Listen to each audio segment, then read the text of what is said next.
Hi, everyone. Thanks for joining us this afternoon. I'm Lisa Bedeau. New for you at noon, Minnesota ranks #1 in child well-being, according to a new report issued by a national child advocacy group. North Dakota came in at #7. The northern Midwest and the Northeast overall were the best spots. The report from the Annie Casey Foundation shows 22% of American children overall were living in poverty in 2013, compared to 18% in 2008 during the recession. The most severe problems are in the South and Southwest, such as Mississippi, where a third of children live in poverty. It's feeling more like July again this afternoon. We're warming things up a bit more. Let's check in with meteorologist Robert Hahn. Yeah, a nice day out there, lots of sunshine. We're starting to see a few clouds off towards the west, and those clouds will slowly increase and could see an isolated shower, maybe even a rumble or two of thunder as we head through the afternoon and evening hours and even through the overnight hours. Temperatures mostly in the 70s, still holding on to upper 60s, 69 degrees in Badette, 72 in Roseau and Thief River Falls. We're at 77 here in Fargo. That was yesterday's high. We're going to surpass that and get into the 80s as we head through the day today. There are the clouds off towards the west. They'll continue to slowly advance off towards the east, and underneath those clouds, again, we do have some showers. Not a whole lot of lightning right now, but we could see a rumble or two of thunder.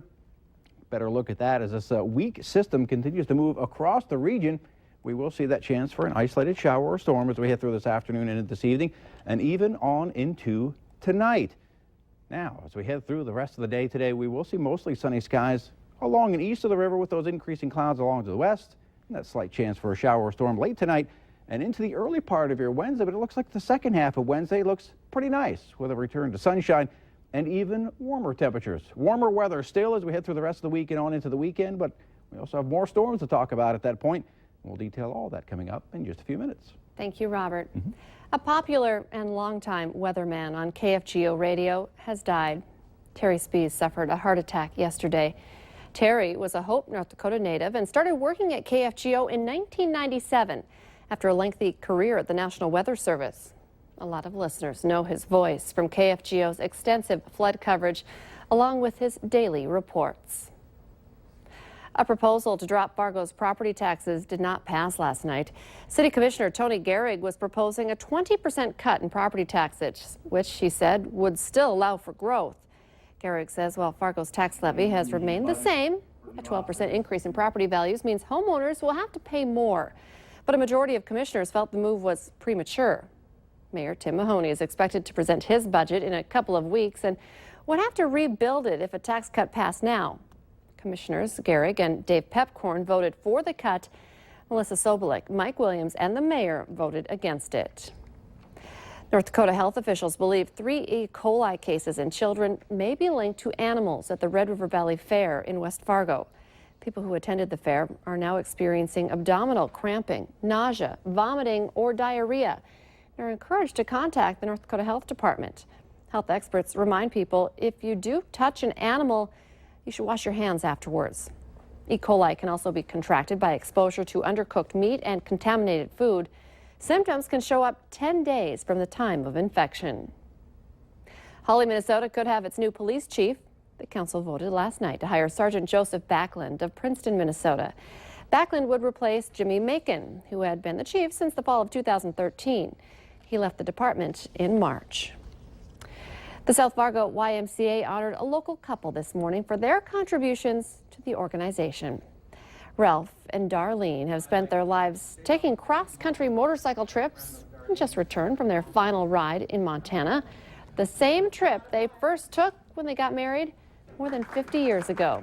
The couple's campaign, Ralph's Ride, raised more than $20,000 this year to support children's programs at the Y, where Ralph works part-time on the fitness staff.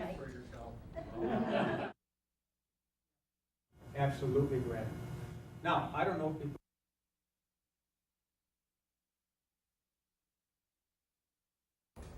Sorry, we're having some technical difficulty there, and we're not able to hear what Darlene was saying, but she said it's just really a good feeling. And she said that both Darlene and Ralph think that it's really been a record breaker, but thanks to the people, because people are so generous, and she's thankful. Since 2012, the fundraising effort has brought in over $41,000. A group of 15 North Dakota National Guard soldiers who have been serving overseas since September are scheduled to return home to North Dakota tonight. The soldiers are assigned to the Fargo-based 231st Brigade Support Battalion Logistical Support Element. The soldiers who arrived at Fort Hood, Texas earlier this month, well, 12 will fly back to Fargo tonight at 8:30 and 3 will fly to Bismarck at 8. The public is invited to show their support for the soldiers at their arrival locations. Hey, did you hear? Valley News Live is hitting the road, and we would love to meet you. Join us as we ride the rails of the Red River Valley and Western Railroad. That's July 27th and 28th. Our team will be doing newscasts live from the train. How fun is that? We'll be stopping in 8 towns over the 2-day trip. On Monday, we're going to start in Breckenridge for the Valley Today. Then we'll move on to Kindred for the North Dakota Today. Our noon show will be live from Castleton. And then we'll be live from Lisbon for our new evening newscast. On Tuesday, we're going to be live from the towns of Lemoore, Verona, Oaks, and Gwinner. Come on out, meet the Valley News Live team and tell us what's great about your community. Watch for Valley News Live Riding the Rails. That's next Monday and Tuesday, July 27th and 28th.